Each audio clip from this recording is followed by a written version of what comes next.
Welcome back to Vinay भटक्या. मी आलेलो आहे पुण्यामध्ये. आणि पुण्याला याचं एक कारण खास होतं की आत्ताच मी एक बालनाट्य बघून पुण्यावरनं आलेलो आहे. भरतनाट्यम इथे हे नाट्य होतं, बालनाट्य. आणि हे बालनाट्य बघण्याचा एक उद्देश एकच होता की माझ्या मावस भावाचा नातू आणि त्याचे एक 10-12 मित्र ते ह्या नाटकामध्ये काम करत होते. आणि त्याचे वडिलांनी हे नाटक लिहिलं होतं. अतिशय सुरेख असं हे नाटक झालेलं आहे. आत्ताच मी नाटक बघून बाहेर आलेलो आहे. प्रेक्षकांचा प्रतिसाद पण अतिशय उत्तम असा प्रतिसाद मिळाला होता. लहान मुलं तर टाळ्या शिट्ट्या वाजून त्यांनी ते सभागृह अगदी दणाणून सोडलं होतं. आता हे जे नाटक आहे हे स्पेशल असं नाटक असं आहे. आणि नाटकाचं लिखाण हे सागर गोगटे यांनी केलेलं आहे. आणि दिग्दर्शकसुद्धा अतिशय सुरेख असं दिग्दर्शन असं झालेलं आहे या नाटकाला. नाटकाची थोडक्यात स्टोरी मी तुम्हाला सांगतो, पण सगळी काय सांगणार नाही, कारण तुम्हाला त्याच्यापुढे तुम्ही जेव्हा बघाल तेव्हा त्याचा मग इंटरेस्ट निघून जाईल. सस्पेन्स जो आहे तो अतिशय सुरेख सस्पेन्स ठेवलेला आहे. तर ह्या नाटकामध्ये एक गाव आहे आणि ते गाव अतिशय स्वच्छ असा ठेवण्याचा प्रयत्न तिथूनचे सरपंच, गावकरी हे नेहमीच करत आलेले आहेत. पण गावातली जी मुलं आहेत, लहान मुलं, ते अतिशय आळशी असतात आणि त्यांना ही स्वच्छता काय पसंत पडत नसते. त्यामुळे ते मुलं जी ते स्वच्छता करता जास्त काय इंटरेस्ट दाखवत नाहीत. एकदा या गावात एक चिटकी येते आणि ही चिटकी ते गाव बघून, स्वच्छ गाव बघून तिला वाटतं की आपण ह्या गावात आता अस्वच्छता निर्माण करू आणि कशी ही लोक स्वच्छ ठेवतात ह्याचं पण बघतो. म्हणून ती तिच्या एक फुकणी आहे त्या हिनी हे गाव सगळं खराब करून टाकते. आणि मोठ्या माणसांवर पण असा काय हे करते, जादू करते की ती मोठी माणसंसुद्धा स्वच्छतेपासून लांब राहतात. तर लहान मुलांना कळत नाही की हे सडनली असं काय झालं, जी मोठी माणसं आपल्या मागे लागतात नेहमी, स्वच्छता करा स्वच्छता करा, आणि आज ते आता आपल्या मागे का लागत नाहीत. त्याच्यामागे काय कारण आहे ते शोधून काढण्याचा ते प्रयत्न करतात. आणि मग त्यांना ही चेटकीचं कळतं. आणि त्याच्यानंतर ही मुलं जे काय आपल्या आयडियाज करतात, चेटकीबरोबर काय करतात, हे सगळं या नाटकामध्ये दाखवलेलं आहे. त्यामुळे आता ते काय मी तुम्हाला इथे सांगणार नाही. तुम्ही जेव्हा हे नाटक बघाल तेव्हाच तुम्हाला ते कळेल. आणि तुम्ही पण नक्कीच, तुमची लहान मुलं असेल, जेव्हा जेव्हा हे नाटक लागेल तेव्हा जाऊन हे नाटक बघा. अतिशय सुरेख नाटक आहे. मेसेज पण चांगला सोशल मेसेज दिलेला आहे. नंतर ह्याच्यामध्ये मी थोड्याशा तुम्हाला क्लिप दाखवेल. सगळ्या काय दाखवता येणार नाही, कारण कॉपीराईट्स पण येऊ शकतो. तर या क्लिपनंतर सागर गोगटेचा पण मी एक इंटरव्ह्यू घेतलेला आहे. त्यांनी पण या नाटकाबद्दल थोडंसं आपल्याला माहिती दिलेली आहे. आणि त्याचा जे ऑर्गनायझेशन आहे ते काय काम करतं ह्याच्याबद्दल पण दिलेलं आहे. तर नक्कीच हा व्हिडिओ शेवटपर्यंत बघा. आणि तुम्हाला ह्याच्यातनं नक्कीच काहीतरी बोध मिळेल, किंवा जे काही कष्ट घेतले दिग्दर्शक आणि लेखकांनी या मुलांना या नाटकाकरता व्यवस्थित जे काही ॲक्टिंग करायला लावलेली आहे त्याचासुद्धा आपल्याला इथे प्रत्यय मिळतो.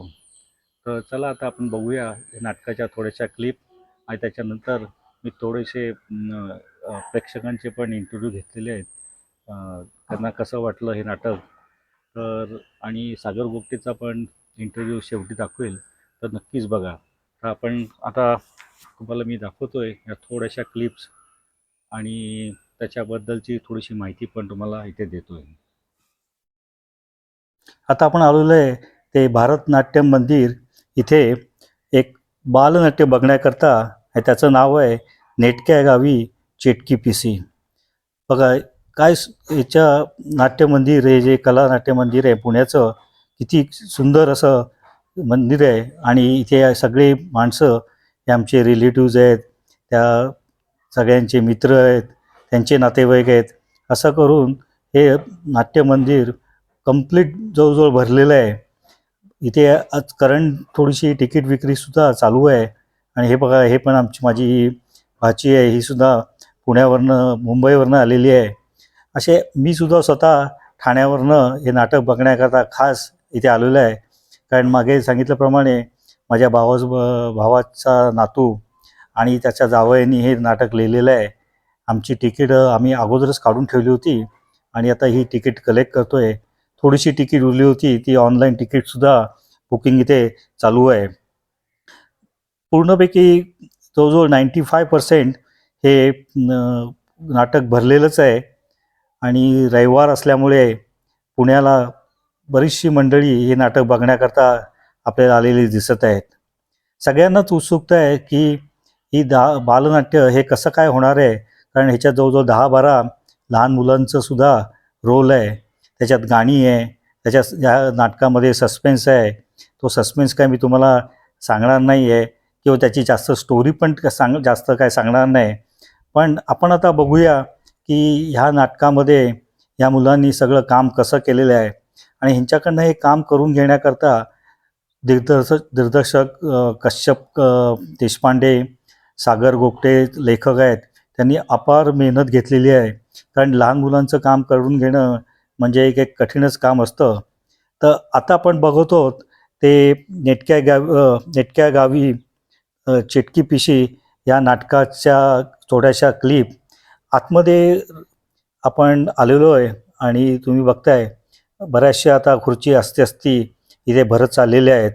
बरेचसे लहान मुलांचं तर गोंगाट भरपूर इथे चालू आहे. प्रत्येकजण लहान मुलं चेटकी काकी, चेटकी मावशी कशी आहे हे बघण्याकरता अगदी आतुरतेने याची वाट बघतायत. ही बघा माझ्या मागे बसलेली ही मुलं कंटिन्युअस ओरडाआरडी त्यांची चालू आहे आणि त्यांचेसुद्धा पेरेंट्स आहेत. तर आता आपण बघतोय ते नेटक्या गावी चिटकी पिशी या नाटकातील काही छोट्याशा क्लिप. आपल्याला काही ठिकाणी आवाज आणि गाणी पूर्णपणे ऐकू येणार नाही आहेत.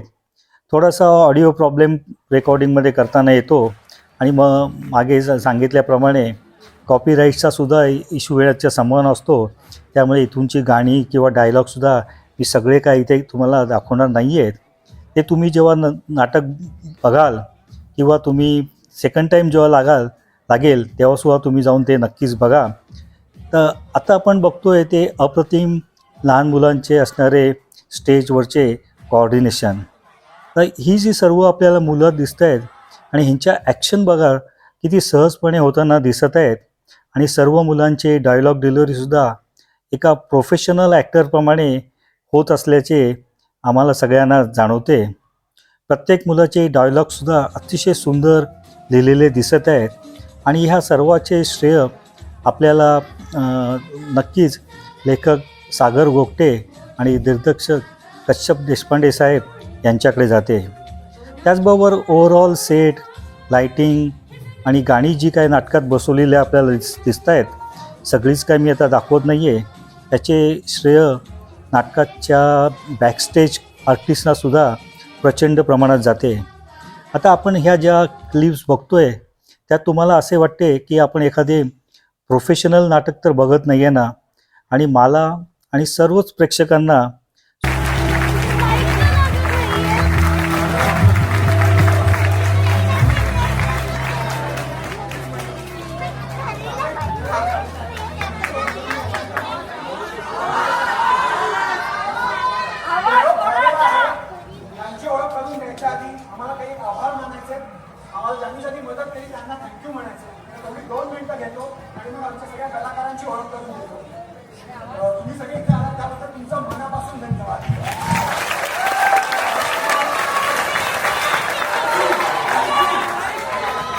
थँक्यू. माधुरी पुरंदर यांचे ही गोष्ट आहे वेडवारं. त्यांची गोष्ट आम्ही माधुरी पुरंदर इथे आहेत. मॅडम वर येता प्लीज. येता येईल. बसा सगळ्यांना पण खालीच बसू द्या. बसा. राख्या त्यांची आम्ही लहान मुलांना गोष्ट ऐकवल्या नसत्या. त्यांचं खूप बाल साहित्य आहे, ते ऐकवलं नसतं तर आम्हाला ही गोष्ट सुचली नसती, हे नाटक सुचलं नसतं. म्हणून मी कश्यपला विनंती करतो की त्यांनी माधुरी पुरंदर यांचा सत्कार करावा. केदार सोनपाटकी प्लीज आपण टाळ्या वाजूया. वेशभूषा मैत्रेयी सहस्त्रबुद्धे. प्रकाश योजना आदित्य कुलकर्णी. नेपथ्य दीप्ती दातार मैत्रेयी सहस्रबुद्धे. नेपथ्य सहाय्य सुरेखा दातार यांनी मास्किंग आणि पिशाच्यांचे कपडे आम्हाला शिवून दिले. आणि कांचन भिडे मराठे आमच्या कॉलेजची मैत्रीण ही, तिनं हे जे मास्किंगचं सुंदर पेंटिंग तुम्ही पाहिलं ते तिनं केलेलं आहे. आणि झोपडीचं पिशाच्यांच्या कॉस्ट्युमचं सगळ्याचं. त्याचबरोबर आम्हाला मदत केली नेहा मेढी उभा राहा. शैलजा दाते उभ्या राहा. आदिती देशपांडे आणि आजही गोष्टे. थोडक्यात मला सांगायला मदत होती, नेपथ्यासारखं पुरुष प्रधान काम आमच्या सगळ्या स्त्री कलाकारांनी केलेलं आहे. आणि त्यासाठी त्यांना घरी वेळ देऊन ज्या सासूंनी आणि नवऱ्यांनी त्यांना मदत केली आहे त्यांचं खूप खूप आभार. आणि त्यांना थँक्यू नाही. संगीत दिग्दर्शक मयुरेश जोशी. मयुरेशचं अगदी खालचं फुलचं नाटक येत आहे ज्याचं नाव आहे संगीत फॅमिली ड्रामा. ते तुमच्या जवळच्या थिएटरमध्ये जेव्हाही तेव्हा जरूर जाऊन बघा. ध्वनी संयोजन हे म्युझिक अरेंजमेंट स्वप्नील भावे आणि स्नेहल भावे, ते नाही आहे तिथे. पार्श्वगायक शीतल देवधर. शीतल प्लीज वर या. आणि मुलांना वर या. पार्श्वगायक वर या. शीतल देवधर यांनी मुलांकडनं आमच्या पार्श्वगायकांकडनं गाण्याची सुद्धा सराव त्यांनीच करून घेतलाय. पटापट वर या, पळत वर या, चला. पार्श्वगायक आज बहुतेक सगळे नाही आहेत. तर आरोही देवधर, आरोही हाय कर. शीतल देवधर, आरोही देवधर. त्याच्यानंतर जान्हवी दीक्षित नाही आहे. एडन कोरिया, उत्तम मराठी बोलतो तो नाव हे असलं तरी. रुजुल फर्डेंगिस तो नाही आहे. आणि इरा जोशी. रेकॉर्डिंग सहाय्य अमृता जोशी. अमृता उभी राहा. अमृता जोशी.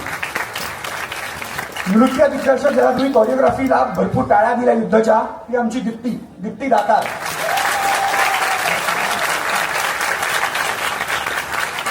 मार्केटिंग आणि प्रमोशन सागर गोगटे, आर्जरी गोगटे, नेहा मेढी. तसेच भरतचे सर्व तंत्रज्ञ आणि काका यांचे खूप खूप आभार. मी या नाटकाचा लेखक, त्याच्यानंतर तो आवाज जो मधला आहे तो आवाज, आणि पिशी मावशी सोडून इतर गीतांचा लेखक आमचा दिग्दर्शक आणि निवेदक एक कश्यप देशपांडे. सरपंच राकेश तांबोळी. शिक्षिका आणि पिशाच आर्जवी गोगटे. इतर पिशाच मी सागर गोगटे, दीप्ती दातार, आर्जवी गोगटे आणि आदिती देशपांडे. आणि पिशी मावशी आर्या तुळपुळे.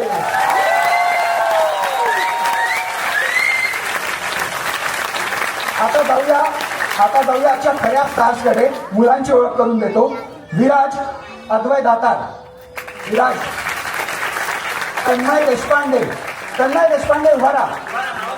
नमस्कार करा आणि सगळ्यांना बाकून नमस्कार करा. रेवा वजे. रेवा कुठे? रेवाला ताप, 2 ताप होता आणि त्या 2 तापात तुम्ही आज नाटक केलेलं आहे. अश्विनी दाते. सई तुळपुळे. अवनी तुळपुळे. रमा मेढी. पार्थ बोरसे. मिया कुलकर्णी. अवनी संगमनेरकर. राधा सायगावकर. आणि आरोह अर्हत गोगटे.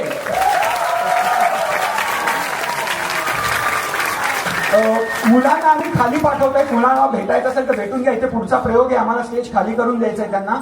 आणि फक्त जायच्या आधी तुमच्या प्रतिक्रिया घेण्यासाठी आमचे काही प्रतिनिधी बाहेर थांबणार आहेत, तर त्यांना तुमच्या प्रतिक्रिया कृपया द्या. तसंच तुम्ही त्या फेसबुक आणि इंस्टाग्राम पेजवरही आम्हाला देऊ शकता. तुम्ही इथे आलात तुमचे खूप खूप आभार. आमच्या एका सहकारी संस्थेचा 27 जून रोजी प्रयोग आहे कैवल्याचे चांदणं संगीत नाटकावर घोषणा होय सभागृहाला संध्याकाळी, त्यालाही जरूर. नाटक तर अप्रतिम झाले आणि आपण सर्व बघतोय ते नाटक संपल्यानंतर सर्वांच्या चेहऱ्यावर म्हणजे प्रेक्षकांच्या चेहऱ्यावर एक आनंदाची भावना दिसत आहे. आणि त्याचप्रमाणे इतकी लहान मुले इतक्या सहजप्रमाणे कशी एखाद्या मोठ्या कलाकाराप्रमाणे वावरतात आपल्याला दिसून आम्ही सगळेजण आश्चर्यचकित झालेलं आहे. तर आता नाटकाचे थोड्याशा क्लिप संपलेल्या आहेत, तर आपण बघूया थोड्याफार प्रेक्षकांच्या रिॲक्शन. नंतर मग आपण एका बाल कलाकाराचे सुद्धा छोटासा इंटरव्ह्यू पण घेऊ आणि नंतर हा व्हिडिओ सागर गोगटे जे लेखक आहेत त्यांचा इंटरव्ह्यू घेऊन त्याच्याकडनं या नाटकाबद्दलची माहिती समजून घेऊ आणि मग हा व्हिडिओ मी इथे संपवेल.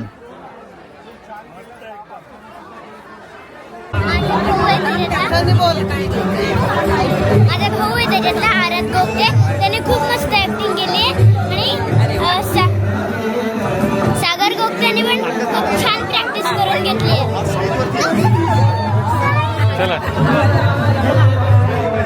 सागर गोगटे आमच्या जावयांचे जावई.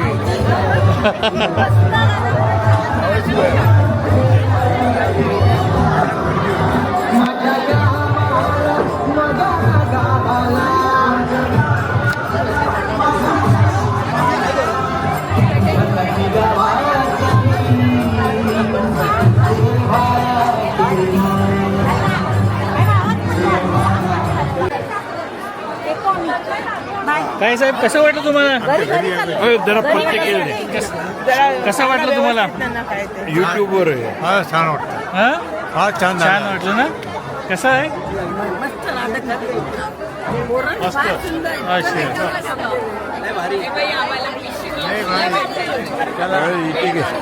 हे दे प्रतिक्रिया. खूप सुंदर नाटक होतं. मुलांबरोबर आम्ही पण खूप एन्जॉय केलं आणि आम्हाला खूप आवडला. ह्याचे अजून प्रयोग झाले तर आम्ही परत नक्की येऊ. थँक्यू. प्रतिक्रिया मोठी. नमस्कार, मी रवी आठवले.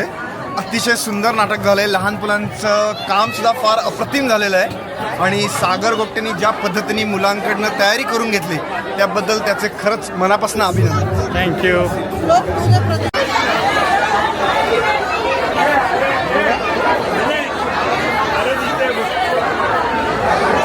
विनय काकांना मुलाखत आहे. आपण त्याची सोय येणारच आहे ना? हो हो. हां, तिथे व्यवस्थित बोलूया आपण तिकडे त्याच्याशी.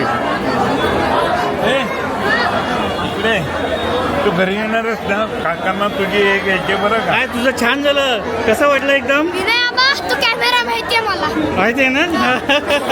पण मस्त केलं एकदम काम.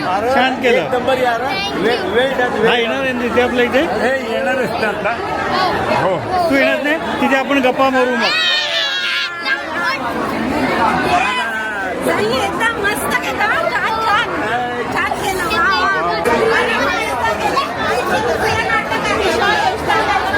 बोलू नंतर. याला बोल. सागर याला एक घ्यायची हिची मुलाखत. उघडणार आहे सगळं रे.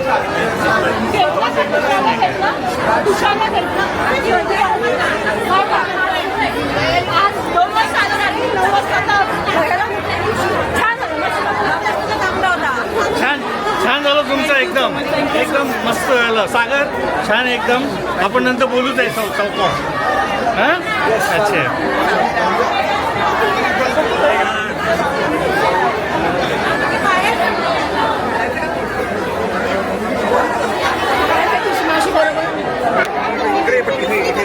जिन्यात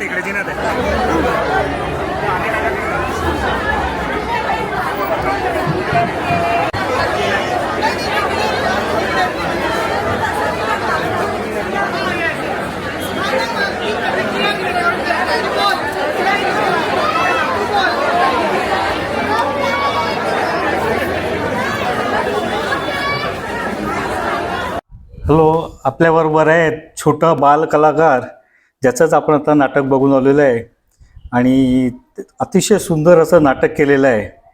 तर आपण त्याला विचारूया, तुम्ही एवढी सगळी 10 मुलं होती, तर या 10 मुलांना कसं काय नाटक केलं, कसं काय तुमचं नाटक बसवलं? तर आता एक सांग की तुम्ही हे नाटकाची प्रॅक्टिस तुमची किती दिवस झाली नाटकाची प्रॅक्टिस? आम्ही म्हणजे असा 1-1.5 महिना पूर्ण दिवस प्रॅक्टिस करत होतो. पूर्ण नाही म्हणजे असं 7 ते 9 असे प्रॅक्टिस करत होतो.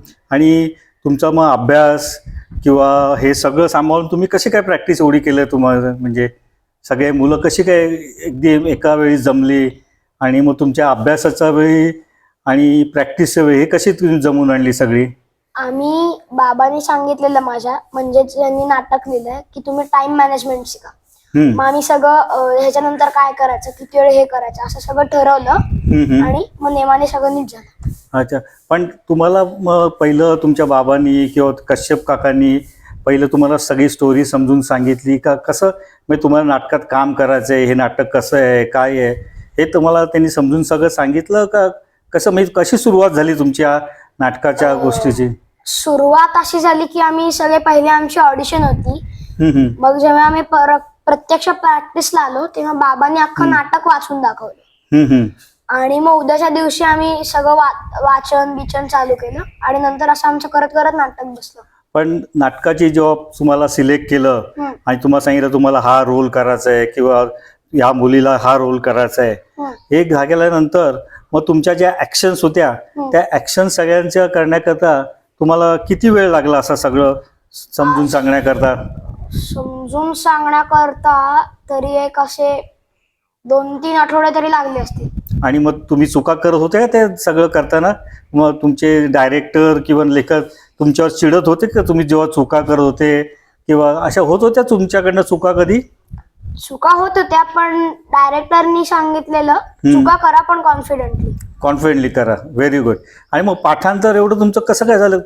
आम्ही स्टेजवर तुमचं बघितलं, कुठच्याही मुलांनी एकही मिस्टेक कधी केली नाही हे करताना, पण तुमचं एवढं पाठांतर तुम्ही कसं काय करू शकलं रे? झालं काय की आम्ही म्हणजे ज्या दिवशी आम्ही वाचलं सांगितलं की घरी मिनिमम एकदा तरी स्क्रिप्ट वाचा आणि आम्ही असं वाचत गेलो आणि मग ते सगळं पाठ झालं. काय बोलतो, एवढं लवकर तुमचं पाठ झालं? अरे बापरे. आणि मग तुमच्या ते ऍक्शन एवढ्या स्टेजवर होत्या, तुम्ही नाचत होते, तुमचे लाईट्स इफेक्ट होते, मग तेवढ्या ह्याच्यात पण तुम्ही सगळे कसे काय सिंक्रोनाइज सगळं काम करायला लागले?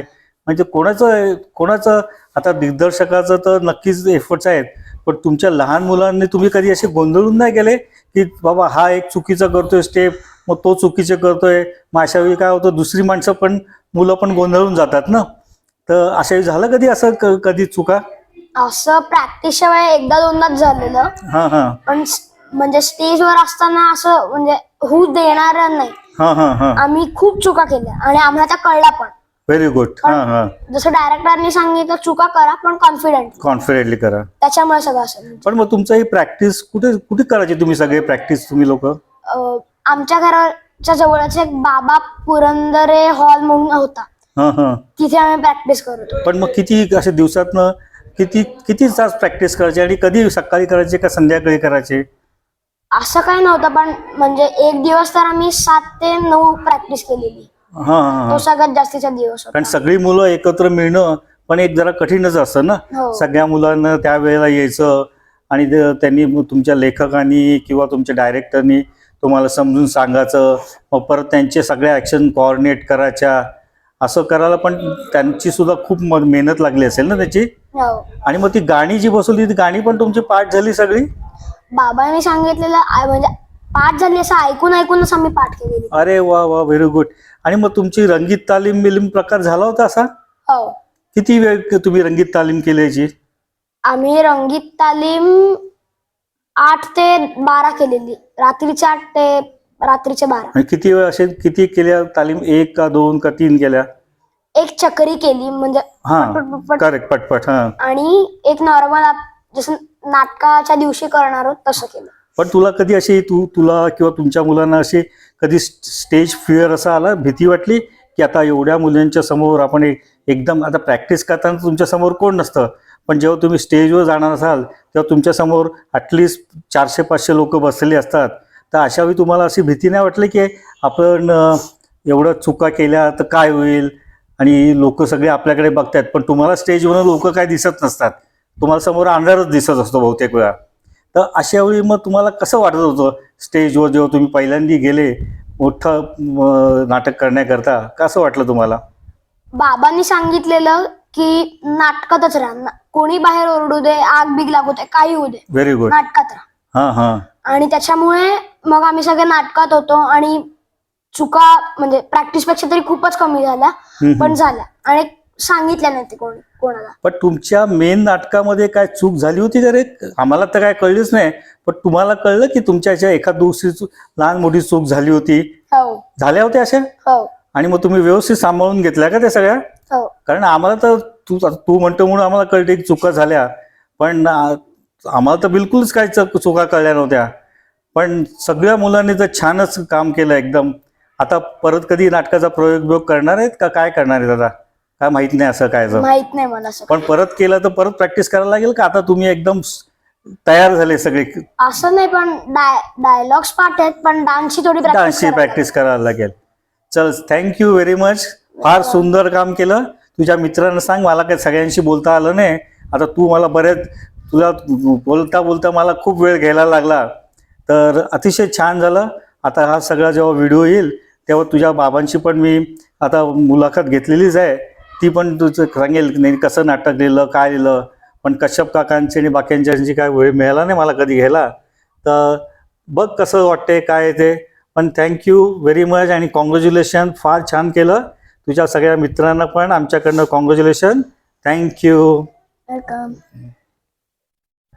Welcome back to Vinay Bhatkya. आज आम्ही पुण्याला आलो होतो आणि सकाळी आलो आहे ते एक नाटक बघण्याकरता. एक बालनाट्य होतं, अतिशय सुरेख असं नाटक बघून आलो आम्ही. आणि आता आपल्याबरोबर आहे त्या नाटकाचे लेखक सागर गोगटे. सागर म्हणजे आमच्या जवळचाच नातेवाईक आहे, तर त्याला मी थोडंसं त्याच्या बिझी ह्याच्यामधनं वेळ काढला आणि त्याला सांगितलं बाबा थोडंसं 1-2 मिनटं आपल्या चॅनल करता आणि हे नाटकाबद्दलचे जे काही कल्पना होती की तुझं लिखाण कसं तुला सुचलं आणि तू कशा पद्धतीने हे एक नाटक उभं केलं. कारण जवळजवळ 10-15 लहान मुलांचा तुम्हाला दिसतील ह्या नाटकामध्ये. थोडीशी मी तुम्हाला क्लिप दाखवेल. तर ह्या लोकांना, लहान मुलांना ऑर्गनाईज करणं हे सुद्धा एक कठीण काम होतं. तर आता आपण भेटूया. हा सागर आहे आणि सागरनी हे नाटक लिहिलेलं आहे. तर सागर, हे तुला नाटक लिहायची म्हणजे कुठनं अशी तुला इच्छा झाली किंवा हे साधारण कुठनं तुला कंटेंट असं तुला जनरेट करायला मिळाला? जेव्हा माझा मुलगा अर्हत लहान होता तेव्हा आम्ही त्याला माधुरी पुरंदरे या खूप छान बालसाहित्यकार आहेत, त्यांची अनेक गोष्टी आणि पुस्तकं वाचून दाखवायचो. तर त्यांच्या एका पुस्तकात ही गोष्ट होती आणि ती गोष्ट वाचल्यापासून माझ्या डोक्यात फिरत होती. आणि त्याचबरोबर आम्ही कॉलेजमध्ये असताना विंदा करंदीकरांच्या काव्यवाचनाचा एक प्रोग्राम केला होता. त्याच्यात तेव्हा पिशी मावशी आणि तिची भूतावळ हा सुद्धा बालकविता संग्रह आहे. तर तोही आमच्या डोक्यात खूप दिवस घुमत होता. आणि ह्या दोघांचा अचानक माझा मुलगा जेव्हा मोठा झाला, कळलं की त्यालाही नाटकात इंटरेस्ट आहे आणि आमचे कॉलेजचे मित्र त्यांची मुलं साधारणतः सारख्या वयाची आहेत. तर तेव्हा आमच्या सगळ्याच मित्रांना कळलं की आमच्या मुलांना पण इंटरेस्ट आहे नाटक करण्यात वगैरे. आणि तेव्हा मग आम्हाला ही परत गोष्ट मी रिव्हिजिट केली आणि ती गोष्ट आणि पिशी मावशीच्या कविता विंदा करंदीकरांच्या असं कंबाईन करून आपल्याला एक छान नाटक करता येईल असं जाणवलं. पण मग ह्याच्यातनं तुला असा एक मेसेज द्यायचा आहे की काय? म्हणजे असं तर नाटक केलं, बसवलं, सगळं ठीक आहे, पण ह्याच्यामधनं एक मेसेज सुद्धा आम्ही जे बघितलं स्वच्छताबद्दल, गावातली स्वच्छता आणि एखादी तिराईक बाई येते ती खराब करायला जाते आणि मग मुलं सुद्धा, लहान मुलं असतात, त्यांना आळशी असतात, असं तुमच्या नाटकामध्ये होतं. नंतर ते परत ऍक्टिव्ह होतात. म्हणजे तुला एक मेसेज सुद्धा असं द्यायचा आहे की समाजाला की बाबा काय असतं आणि काय? खरं तर या स्वच्छतेविषयी त्या गोष्टीतच आहे आणि तीच आम्ही मोठी करण्याचा प्रयत्न केलाय. कारण का जेव्हा आपण म्हणतोय आज आपल्याला विकसित भारत करायचा आहे 2047 साली, आम्ही ज्या पिढीसाठी हे नाटक करतोय, आमची मुलं, ती पिढी हे विकसित भारताचं स्वप्न आपलं खरं करणार आहेत. सो त्यांना आणायचं, त्या कथेतून आलेला जो संदर्भ आहे तो आम्ही फक्त मोठा करण्याचा प्रयत्न केला की मुलांना जोपर्यंत आपला भारत स्वच्छ भारत होऊ शकत नाही तोपर्यंत विकसित भारत आपला करण्याचा स्वप्न आपलं साकार होऊ शकत नाही. ही अगदी त्रिकालाबाधित सत्य आहे. सो आपल्या मुलांना, आपल्या पुढच्या पिढीला तो संदेश पोचवायचा होता. हे मुख्य आणायचे झालेल्या गोष्टीत नाही, पण मग आम्हाला वाटलं की नाही, तो संदेश हा मुख्य, आणि मग त्याच्यात तो संदेश पोचवण्यासाठी आपण मुलामा देऊया या गोष्टींचा आणि गाण्यांचा. पण मग हे सगळं करताना ही जी मुलं जमवलेली आहेत, म्हणजे एवढी छोटी छोटी मुलं, म्हणजे असं एखादा मॅच्युअर ॲक्टरसारखी काम करत होती, आणि स्टेजवर तुम्ही त्यांच्या ज्या ॲक्शन आम्ही बघितल्या त्या इतक्या फ्री होत्या, आणि प्रत्येकाचं पाठांतर बघितलं, डायलॉग डिलिव्हरी पण बघितली, इतकी सुंदर होती. म्हणजे तुझं आणि तुमच्या दिग्दर्शक जो डायरेक्टर आहे दादरकर ना, कश्यप देशपांडे, कश्यप देशपांडे, की त्याचे डायरेक्शन बघितल्यानंतर म्हणजे अचाटच झालो आम्ही की ही मुलं कशी काय एवढ्या स्टेजवर फ्रीली मुवमेंट करतायत, आणि ज्या तऱ्हेने त्याची डायलॉग होते, कुठेही असं कोणी विसरलेलं कधी दिसलं नाही की बाबा कुठे ॲक्शन चूक झाले असं पण वाटलं नाही. तर हे तुम्ही सगळं कसं काय घडून आणलं या मुलांकडनं? आम्ही ॲक्च्युली मागच्या वर्षीपासून मागच्या मे महिन्यात मुलांचं नाट्य शिबिर घेतलं होतं. 1.5 महिन्याचं नाट्य शिबिर होतं. बाकी सगळी नाट्य शिबिर एक 7-8 दिवसाची किंवा फार तर 15 दिवसाची असतात. आम्ही 1.5 महिन्याचं नाट्य शिबिर घेतलं होतं, आणि त्याच्यानंतर पुढचे एक 6 महिने दर महिन्यात एकदा आम्ही व्यासंग मंडळ म्हणून एक उपक्रम केला होता, ज्यात मुलांनी काहीतरी वाचून यायचं आणि वाचून दाखवायचं त्या एका रविवारी महिन्याच्या शेवटी. आणि नाटक जेव्हा सुरू केलं तेव्हाही आम्ही मुलांचं 4 रविवार नाट्य शिबिर घेतलं. आणि आमचा जो कश्यप देशपांडे दिग्दर्शक आहे, जे आमचे कोरिओग्राफर आहे दीप्ती दातार, हे सगळे आम्ही पीव्हीजीत पुरुषोत्तम इंजिनिअरिंगला असताना केलेले अनेक पुरुषोत्तमची बक्षिसं मिळालेले सगळे माझे सगळे मित्र मैत्रिणी आहेत. आणि त्यामुळे ती पुरुषोत्तमची शिस्त, ती नाटक करण्याची एक मनापासूनची इच्छा आणि सिन्सिअरिटी नाटकाप्रती, स्टेज प्रती, ती कॉलेजमध्ये असल्यापासून आमच्या सगळ्यांमध्ये भिनली होती. तीच आम्ही आमच्या पुढच्या पिढीला, मुलांना, आमच्या लहानग्यांना देण्याचा प्रयत्न केला. म्हणजे तुमचं काय अशी तुम्ही संस्था स्थापन केली अशी की ज्याच्यानी तुम्ही लहान मुलांना या फील्डमध्ये आत्तापासून डेव्हलप कराल, अशी काय तुझी संस्था किंवा ऑर्गनायझेशन आहे की जी एक प्रकारे काम करते या सगळ्या गोष्टी करता, अशी काय आहे? आता आम्ही कलापूर्ती नावाने आम्ही ते सगळे वर्कशॉप्स आणि नाटक केलंय. आणि इच्छा तर अशी आहे की अजून हा उपक्रम मोठा व्हावा, अजून नाटकं आमच्याकडनं व्हावीत, ह्या नाटकाचे अजून प्रयोग व्हावेत. प्रयत्न असाच असणार आहे की हे उपक्रम मोठा स्केलवर नेण्याचा. पण मग समजा आता काय काय मुलं आहेत त्यांना हे माहीत पण नसेल की अशी काही संस्था आहे की जी असा हा उपक्रम हातात घेते आणि लहान मुलांकरता बरंच काय डेव्हलपमेंट करिअर त्यांच्याकरता सुद्धा करते. तर त्यांना जर तुझं कॉन्टॅक्ट करत असेल तर तुझा असा कॉन्टॅक्ट नंबर किंवा असं काय आहे की जेव्हा पालकांना सुद्धा वाटेल की आपल्या मुलांना आपण इथे पाठवू किंवा तुझ्याशी बोलून त्यांच्याकडे जे काय इनबिल्ड स्किल असतील त्या डेव्हलप करण्याकरता तुझ्याकडे पाठवलं त्यांनी, तर तू त्याच्यावर थोडंसं पॉलिशिंग करून किंवा फाईन ट्यून करून त्या मुलांना सुद्धा त्याच्यात एक आवड निर्माण करेल. तर त्याच्याबद्दल तू सांगशील का? ती पालक असतील तर ते तुझ्याकडे कसे अप्रोच होऊ शकतील? आमचं कलापूर्ती नावाचं KALAAPOORTEE सगळे जे दीर्घ आहेत ते डबल करा नावाचं पेज फेसबुकवर आणि इंस्टाग्रामवर आहे. तिथे तुम्ही आम्हाला संपर्क करू शकता, किंवा माझा मोबाईल नंबर आहे 9011021602. तुम्हाला सगळ्यांना इथं हा नंबर स्क्रीनवर दिसेलच.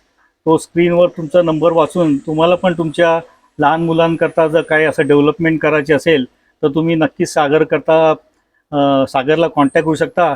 सागर आता खूप बिझी आहे, त्याच्यात मी त्याच्यातनं एक 5-7 मिनटं त्याची काढून घेतली आणि त्याला थोडंसं सांगितलं की हे कसं काय झालंय. आणि तुम्ही थोडंसं आता आपण या यूट्यूबच्या व्हिडिओमध्ये थोडंफार त्याच्या क्लिप्स आहेत त्या मी दाखवेल. सगळ्या काय मी तुम्हाला दाखवणार नाही कारण कॉपीराईटचा सुद्धा प्रॉब्लेम येऊ शकतो. पण ओव्हरऑल हे नाटक कसं आहे, काय आहे, की ह्याच्या पुढे सुद्धा त्याचे जर प्रयोग झाले तर तुम्ही सुद्धा नक्की जा आणि नक्की ते लहान मुलांना सुद्धा त्यांचं कौतुक करा. असा हा प्रोग्राम नक्कीच तुम्ही जाऊन बघा. अजून एक सांगतो, जर का कोणाला शो लावायचे असतील आमचे ह्या नाटकाचे वेगळ्या तुमच्या सोसायटीमध्ये, संस्थांमध्ये, तरी सुद्धा तुम्ही आम्हाला या माझ्या नंबरवर संपर्क करू शकता. ओके सागर, थँक्यू व्हेरी मच. थँक्यू. पुढच्या वेळी पण असेल तर आम्ही नक्कीच यायला आवडेल. आणि तुमचं एक दुसरं पण सांगायचं राहिलं तुमचे नाटकामध्ये जे काय लाईट्स इफेक्ट्स तुम्ही केले होते आणि जी गाणी बसवली होती, अप्रतिम गाणी आणि लाईट इफेक्ट्स होते. आणि 1.5 तासाचा जवळजवळ हा प्रयोग होता. आणि आमच्या आजूबाजूला जी लहान मुलं होती ती पण अगदी आवडीने ओरडत होती, टाळ्या वाजवत होती. आणि त्यांना पण हे नाटक फार आवडलं. एवढी लहान मुलं असून सुद्धा त्यांच्यापर्यंत तुम्ही जो मेसेज द्यायचा होता तो पण अगदी परफेक्ट मेसेज त्यांच्या डोक्यामध्ये सेट केलेला आहे. तर तुमचं तुमचं कार्य पुढे चालत राहो. त्याच्याकरता माझ्या चॅनलकडनं तुम्हाला शुभेच्छा. आणि परत आलं तर परत नक्कीच तुमचं हे नाटक बघायला आवडीने येऊ. थँक्यू व्हेरी मच सागर. थँक्यू. थँक्यू.